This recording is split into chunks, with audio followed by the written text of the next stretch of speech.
Hi, my name is विशाल त्रिहन। मैं एक SEBI registered research analyst हूँ और आज मैं आपके सामने लेके आया हूँ एक बहुत ही इंपॉर्टेंट टॉपिक। बिकॉज मेरे अकॉर्डिंगली सिर्फ this is the only holy grail which is available for trading as well as investing. और इस टॉपिक का इंपॉर्टेंट नाम है रिस्क मैनेजमेंट। मेरा मानना है कि there are only one thing जो आपके हाथ में है जब आप कोई ट्रेड डालते हो, वो है रिस्क मैनेजमेंट।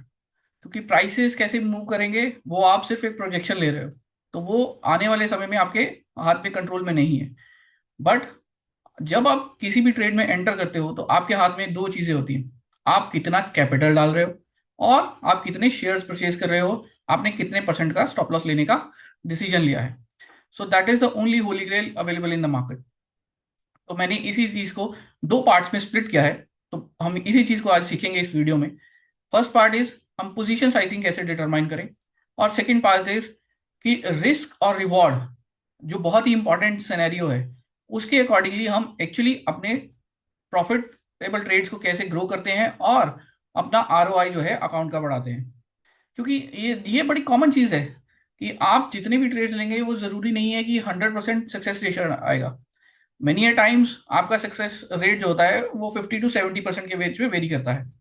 तो अगर आपका 70% तक चला जाता है तो कितना रिस्क रिवॉर्ड अगर आपका होगा जिसके अकॉर्डिंगली आप प्रॉफिटेबल रहेंगे, और अगर 50% है तो कितना आपका रिस्क रिवॉर्ड होना चाहिए ताकि आप प्रॉफिटेबल ट्रेड्स में रहें और ओवरऑल आरआई अपने अकाउंट से बढ़ा सकें। तो हम ये अभी सीखेंगे इन एग्जाम्पल्स के साथ। तो ये डिटेल्स मैं आपके साथ कुछ शेयर कर रहा हूँ जिसमें मैंने एग्जाम्पल लिया है कि हम कैपिटल साइज रखते हैं 1 लाख रुपीज का। तो 1 लाख का अकाउंट पे अगर हम कैसे मैनेज करना चाहिए पोजीशन साइजिंग, हम पहले वो सीखेंगे। तो अगर हम 1 लाख के अकाउंट पे मैनेज करें तो मेरा हमेशा मानना होता है कि आपके पास two types of stop loss होते हैं। एक स्टॉप लॉस होता है आपके कैपिटल अकाउंट के साइज के ऊपर, दूसरा स्टॉप लॉस होता है आपके रिस्क पर ट्रेड के ऊपर। तो मेरे लिए आइडियल स्टॉप लॉस जो है वो है कैपिटल के ऊपर, जो मैं मानता हूं कि आपका 2 से 3% के बीच में आप वेरी कर सकते हैं। इससे ज्यादा जो है रिस्क नहीं लेना चाहिए। तो इस हिसाब से अगर हम देखें, हमने कहा 2% ऑफ द रिस्क साइज, जिसका मतलब है 1 लाख की कैपिटल पे हमारे पास पर ट्रेड का रिस्क जो होगा वो होगा 2000 रुपीज। नाउ अब हर एक रिस्क के मैनेज करने के लिए आपको हर एक एंट्री प्राइस के अकॉर्डिंगली भी स्टॉप लॉस चाहिए। अदरवाइज आप उसको मैनेज नहीं कर पाएंगे क्योंकि आपके लिए प्राइसेस के ऊपर ही स्टॉप लॉस लगता है। तो लेट्स कैलकुलेट विद एग्जांपल। अगर आपका स्टॉक प्राइस जिसमें आप इन्वेस्ट करने वाले हैं उसका प्राइस है 200, मैंने तीन एग्जांपल्स दिए, 500 एंड 1000। 10% के हिसाब से आपका एसएल जो बनेगा वो है 20 रुपीज का। अगर 500 का प्राइस है तो उसका एसएल बनेगा 50, और अगर 1000 रुपीज का है तो उसका एसएल बनेगा 100। It's as simple as that. हमने 10% को कैलकुलेट किया स्टॉक प्राइस की एंट्री प्राइस से। तो ये हमारा मैक्सिमम स्टॉप लॉस है। नाउ अब हम इसी चीज को कंपेयर करते हैं और रिस्क और रिवर्स कैलकुलेशन करते हैं कि हमें कितने शेयर्स अलाउड हैं परचेज करने के लिए अगर हमने ये रिस्क लेवल जो है अपने स्टॉप लॉस के लिए लिए हैं। अगर हमने 20 रुपीज का स्टॉप लॉस लिया है तो हमारे पास जो मैक्सिमम शेयर्स हम परचेज कर सकते हैं वो होगा रिस्क पर ट्रेड, जो हम कैपिटल के अकॉर्डिंगली ले सकते हैं वो है 2000 पर ट्रेड का रिस्क हम ले सकते हैं। और इस हिसाब से हमें अगर 200 रुपीज का शेयर है तो उसके सिर्फ 100 शेयर ही परचेज करने पड़ेंगे। अगर 500 रुपए का है then we can purchase 40 shares. अगर 1000 रुपीज का शेयर है तो we can purchase only 20 shares. इससे हमें ये पता लग जाता है कि हम हर एक ट्रेड में कितना कैपिटल डाल सकते हैं। अगेन अगर हम उसको रिवर्स कैलकुलेशन में जाएं तो यानी कि अगर हम 100 शेयर्स ले सकते हैं तो हमें 200 रुपीज शेयर प्राइस है तो हमें 20,000 रुपीज जो है बेसिकली एक ट्रेड में अलाउ है ट्रेड करना, अगर हम मैनेज करने चाहते हैं 2% of the risk. Now let's move. हम इसमें कुछ परमोटेशन एंड कॉम्बिनेशन ट्राई करते हैं। जैसे कि अगर मैं 8% का रिस्क लेना चाहता हूँ, 8% का अगर मेरा रिस्क लेवल है तो मुझे 25,000 तक की कैपिटल जो है एक ट्रेड में अलाउड है ट्रेड करना। बट अगर मैं अपना रिस्क कंपोनेंट बढ़ा देता हूँ, 12% तक ले जाता हूँ, then I cannot invest more than 16,670 in any one trade. यानी कि मेरे पास अगर 10% का कैपिटल है तो आई have 20,000 per trade capital available with me. So मैं साइमल्टेनियसली 5 ट्रेड ले सकता हूँ। बट अगर मैं अपना रिस्क लेवल बढ़ाता हूँ 12%, तो इसका मतलब है मैं एक टाइम पे 5 ट्रेड ले सकता हूँ। और अगर मैं अपना रिस्क लेवल एसएल कम करता हूँ, तो इसका मतलब है मुझे सिर्फ 25,000 रुपीज यानी कि 4 ट्रेड्स ही एक समय पर लेने का, पोजीशन साइजिंग बनाने का मौका मिलेगा। तो दिस इज हाउ आपने ये जान सकते हैं कि आपके पास कितने शेयर्स आपको मैक्सिममली खरीदने चाहिए और आपके पास कितनी कैपिटल एक लॉट में आपको इन्वेस्ट करने की पॉसिबिलिटी ओके है। It depends upon how much.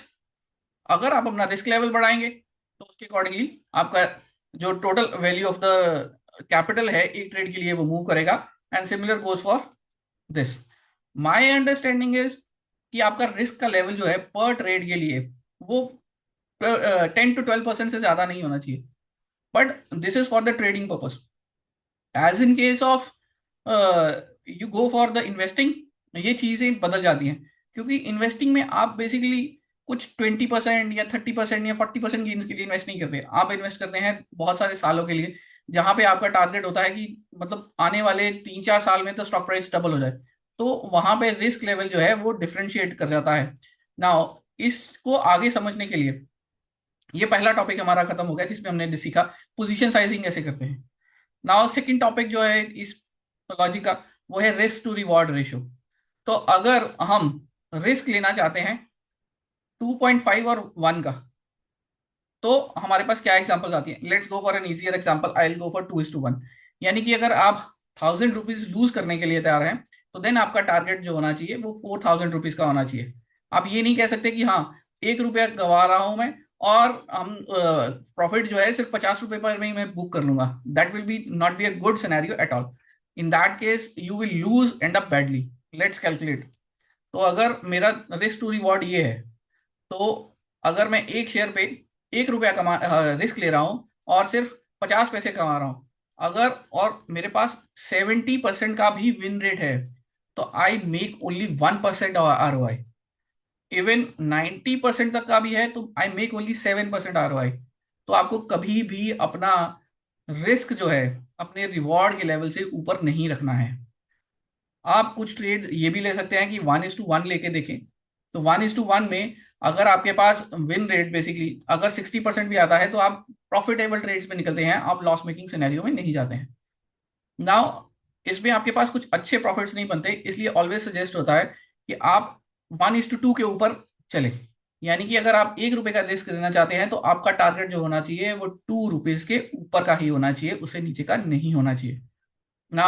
अगर हम पहली वाली एग्जांपल को कंटिन्यू करें कि हमारे पास 1 लाख रुपीज का एक अकाउंट था और हम 2:1 की रेशियो पे काम करना चाहते हैं। हमने मान लीजिए टोटल 10 ट्रेड्स लिए इसी सिनेरियो के अंदर। तो हमारा अगर विन रेट 60% अचीव होता है, तो इसका मतलब है out of 10 trade I close 6 with profits and 4 with loss. Now profitable trades ने मेरे को कितने पैसे बना के दिए? 4,000, which is basically my risk, sorry, my winning trade multiplication by the reward which I have set for 1 trade. इसका मतलब मैंने 24,000 रुपये कमाए। लूजिंग ट्रेड्स में मैंने 2,000 रुपये कमाए, 2,000 रुपये गवाए। 4 ट्रेड जो थे वो लॉस मेकिंग थे, इसलिए मैंने 8,000 रुपये गवाए। तो overall I lost, sorry, overall I made 16,000, which if I calculate based on this capital it becomes 16%। ये वाला जो नंबर 4,000 या 2,000 आया था, basically it was the number which was the risk पर ट्रेड जो हमने कैपिटल के ऊपर एसएल लगाया था 2% का। तो अगर 1 रुपीज का एसएल है, देन 2 रुपीज का गेन है। नाउ अगर मैं इसी चीज को शिफ्ट कर देता हूं, आपके पास ऐसे ट्रेड सिनेरियोज आप बना रहे हैं जहां पे आपके पास 1:3 का लेवल आ जाता है, then you can see the difference. It's drastic. You move from 16% gains to 28% ROI on your investments. If you remain at 2.5, you will gain 22% gain and ROI even at the 60% win rate. If it अगर आपका success ratio 70% के करीब चला जाता है किसी भी strategy में, तो आप 29% तक का गेन कमा सकते हैं अगर 2.5 का रिवॉर्ड है और 1 रुपी का रिस्क है ना। यही एक होली ग्रेल है मार्केट में, क्योंकि कहीं पे भी आप 100% सक्सेस रेट अचीव नहीं कर सकते। कि मतलब आपने 10 ट्रेड्स डाले, वो सारे ही प्रॉफिटेबल हो जाए। आप एक प्रोजेक्टेड मार्केट में चलते हो, क्योंकि प्राइस स्टॉक्स का आपके हाथ में नहीं होता। आपके हाथ में सिर्फ यही चीजें पॉसिबल होती हैं कि आप सेट कर सकते हैं हम कितना रिस्क लेंगे, एक ट्रेड में कितना रिस्क लेंगे, एक ट्रेड के लिए हम कितनी कैपिटल एलोकेट करेंगे, हम कितने नंबर ऑफ शेयर्स परचेज कर सकते हैं। और ये सारी कैलकुलेशंस के साथ ही अगर आप अपने ट्रेड्स लेंगे तो आपको पता चलेगा कि हाँ, आपका विन रेशियो कितना है और आपका रिस्क टैकिंग कैपेबिलिटी कितना है, और आप मैक्सिमम गेन कितना बना सकते हैं अपने अकाउंट के ऊपर। नाउ इसी चीज को कंटिन्यू फॉरवर्ड करते हुए मैं आपके साथ इसी सीरीज में दो और वीडियो शेयर करूंगा, बेसिकली जो स्ट्रैटेजी वीडियोस हैं, जो मैंने अपने करियर में अपनी लर्निंग के हिसाब से सीखी हैं। ये किसी भी आपको बुक्स में ये स्ट्रैटेजीज नहीं मिलेंगी। तो आप इसको अगर देखना चाहते हैं तो आप फॉलो ऑन वीडियोस को चेकआउट कर सकते हैं, जहां पे मैं आपको वो ऐसी स्ट्रैटेजीज बनाऊंगा जिसमें आपका रिस्क टू रिवॉर्ड बेसिकली 1:2.5 से अबव होगा। और अगर आपके पास ट्रेड मैनेजमेंट अच्छा होगा, तो यानी कि अगर आप 60% भी विन रेट निकाल लेंगे, तब भी आप 20% अबव रिटर्न जनरेट कर सकेंगे, जो कि बहुत ही अच्छा रिटर्न माना जाता है। इवन कि आपकी निफ्टी के रिटर्न को भी बीट करता है और मैनी म्यूचुअल फंड्स के रिटर्न्स को भी बीट करता है। 20% आप ओवर द पीरियड ऑफ आप रिटर्न निकालें तो आपका टोटल कैपिटल का अकाउंट जो है वो अच्छे लेवल पे बढ़ना शुरू करता है। So this is for all for the day, जो आज मैं आपके साथ शेयर करना चाहता था। My accordingly this is the only holy grail which is available in the market.